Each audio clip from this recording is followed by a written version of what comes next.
7:45 saludamos al gerente del Banco Central, Guillermo Avellán, para conversar de cómo queda el país económicamente después de este paro que ha sido el más grande registrado desde 1990, cuando fue el primer levantamiento de la CONAIE. 18 días, aparte de violencia, de tensión, de caos político, de pérdidas económicas. Muy buenos días, Milton. Un saludo cordial a toda la ciudadanía que nos sintoniza a través de Teleamazonas. Efectivamente, el Banco Central del Ecuador la semana pasada publicó los resultados de las cuentas nacionales correspondientes al primer trimestre del 2022, donde dio a conocer que la economía ecuatoriana creció 3,8% en el primer trimestre del 2022 en relación al mismo periodo del 2021. Este crecimiento se vio impulsado, como podemos ver en pantalla, principalmente por el aumento del consumo de los hogares en 6,7%, el gasto de gobierno registró un incremento en 6,5% y la inversión, o también conocida como formación bruta de capital fijo, reportó un crecimiento de 4%. Es importante destacar la recuperación en los primeros meses del consumo de los hogares en niveles superiores a los registrados en el año 2019, periodo prepandemia, como también de la inversión en los primeros meses. Un crecimiento de 4% en relación al año anterior, pero también un crecimiento de 4,1% en relación a los últimos 3 meses del año 2021. Esto hasta antes de las paralizaciones. De hecho, el Banco Central tenía previsto revisar al alza su previsión de crecimiento económico, que actualmente es de 2,8%. Esa era la previsión. Sí, podía estar, el rango era entre 2,9 y 3,6%, debido al buen desempeño que había tenido la economía ecuatoriana en los primeros meses del año. Y de hecho, esta recuperación es consistente con otros indicadores. Por ejemplo, la confianza empresarial había llegado a su nivel más alto. De igual manera, el índice de actividad económica había superado ampliamente, llegado a un nivel histórico en comparación al año 2019, lo cual era muy positivo. Sin embargo, evidentemente, el Banco Central no pudo hacer la actualización de estas previsiones debido a los efectos perjudiciales que tuvo las paralizaciones del mes de Esta junio. meta de crecimiento de 2,8 que teníamos antes de la paralización, ¿en cuánto se puede ver afectada? Es decir, ya no vamos a llegar a esa cifra, necesariamente va a ser menor. Todo dependerá del desempeño de la economía en los siguientes 6 meses. Empezamos un nuevo semestre, creo que hay que empezarlo con paso firme. Es importante la recuperación de sectores como el ganadero, agrícola, el sector turístico, que reportó pérdidas muy importantes también, el sector de lácteos, las industrias que reportaban pérdidas por cercanas a 45 millones. De acuerdo a las últimas estimaciones realizadas por el Ministerio de la Producción, las pérdidas totalizan un monto de $1.000 millones.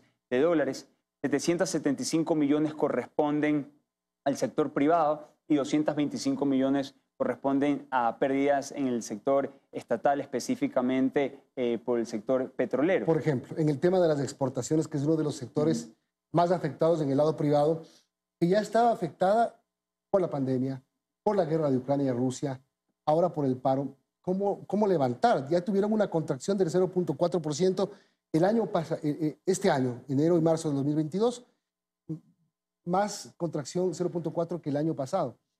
¿Cuánto más se va a contraer o cómo lograr que se levante el sector exportador?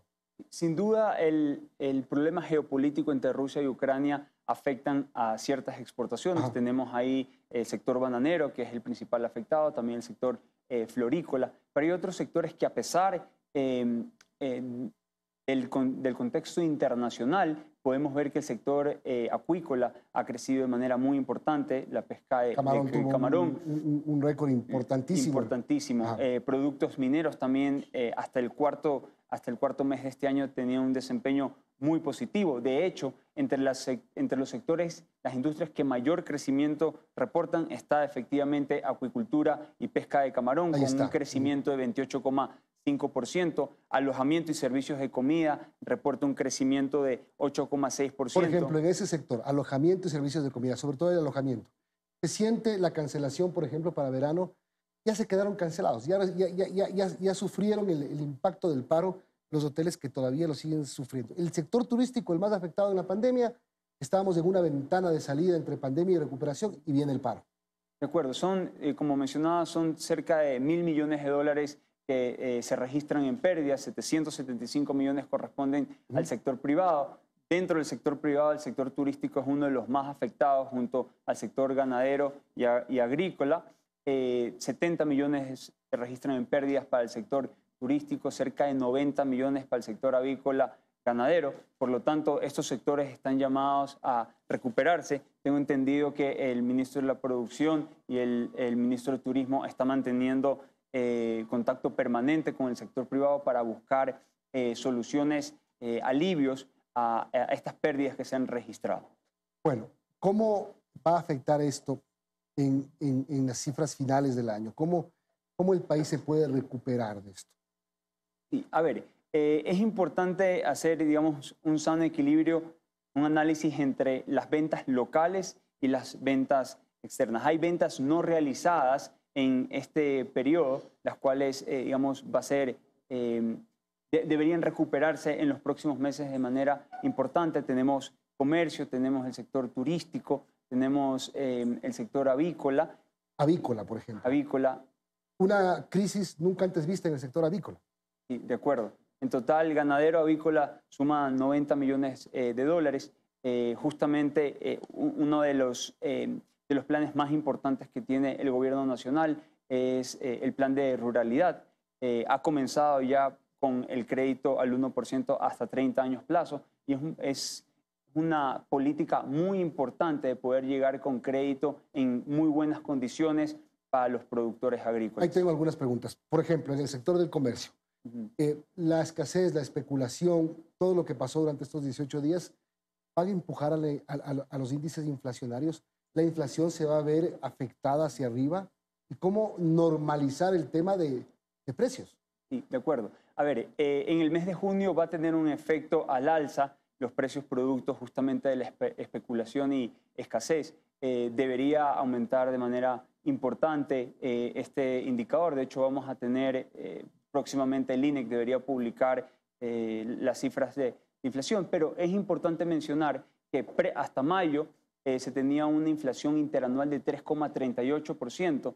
A nivel latinoamericano, Milton, la inflación es de 11% si consideramos Argentina.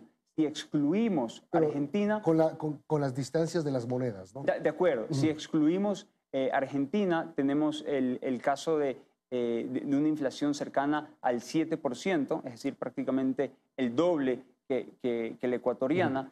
Por lo tanto, debería haber un aumento en junio de manera particular, pero es importante mencionar que el componente que mayor incidencia tiene en la inflación es el transporte. Y el transporte, como todos sabemos, los precios de los combustibles de bajo octanaje, me refiero al diésel extra, están congelados. Entonces, eso de alguna manera contiene la inflación y protege el poder adquisitivo de las familias ecuatorianas. Va a haber más inflación cerrada en junio, pero en julio ¿se podrá modificar algo?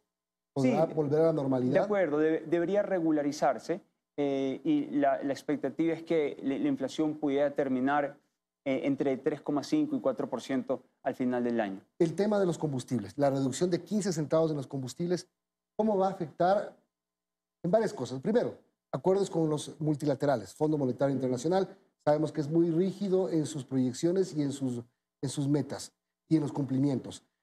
Segundo, en el cumplimiento interno de cosas que necesitan dinero. Por ejemplo, los mismos créditos que entrega el gobierno, el 1% a 30 años plazo, y los 1.000 millones que le va a costar todo el acuerdo alcanzado con los movimientos indígenas. Menos dinero, más necesidades. Bueno, es importante mencionar en este caso que el apoyo de los multilaterales ha sido incondicional al Ecuador y una muestra de aquello es el respaldo que ha dado el Fondo Monetario Internacional con su desembolso de cerca de 1.000 millones que ya los recibió en la cuenta única del Tesoro el Ministerio de Economía, que va a permitir reactivar justamente la economía, ponerse al día con algunos pagos a proveedores o entidades públicas, y eso va a ser muy importante. También el contexto internacional es positivo, Milton, eso hay que mencionarlo. ¿Pese a todo? Pese a todo, a pesar de la crisis geopolítica entre Rusia y Ucrania que tienen una repercusión evidente en nuestras exportaciones no petroleras. El petróleo se mantiene todavía alto. El incremento de tasas de interés de alguna manera afecta también al Ecuador, pero este segundo semestre el país tiene la oportunidad de poderse reactivar de manera muy importante, ¿no? Hay el compromiso desde el sector privado, desde el sector público. Creo que la importancia de las cosas que nos unen a los ecuatorianos deben de prevalecer ante aquellas que tal vez nos diferencian. Y algo que es muy importante es que se ha establecido desde el gobierno nacional, y yo creo que es algo que hay que destacar, que el camino hacia un Ecuador más justo, más próspero, es la reconciliación, el diálogo y el consenso. Y eso es una parte fundamental para que podamos recuperar la actividad económica y la generación de empleo adecuado en el país. Podemos pensar en que, pese a todo, vamos a tener un crecimiento al final del año, una mejor... Si la gente no le gusta escuchar la macroeconomía, porque cuando no se refleja en la economía del común y corriente, no sirve de mucho, la verdad, o sirve a largo plazo. Pero aquí estamos acostumbrados a dar un paso adelante y dos atrás. Estábamos, le repito, en la época de la reactivación pospandemia y viene esto a hacernos retroceder nuevamente. De acuerdo, yo por eso soy muy optimista, porque si usted ve las cifras hasta el quinto semestre, hasta el quinto mes del presente año, se ve la reactivación económica en varios sectores, no solo en el sector exportador, sino también en el sector local, lo cual es muy importante. Las ventas locales venían incrementándose de manera muy importante. Y creo que ese es el ritmo que deberíamos tener en el segundo semestre para que el impacto de las paralizaciones se pueda minimizar una vez que podamos evaluar el año por completo. Bien, muchas gracias. Guillermo Avellán, gerente general del Banco Central. Y estas son las expectativas. Va a haber más inflación en junio, sin duda, pero el plan económico no varía. Y le repito por última vez, la baja en el precio de los combustibles, que significa 340 millones de dólares más o menos, ¿verdad? ¿Esa es la cifra?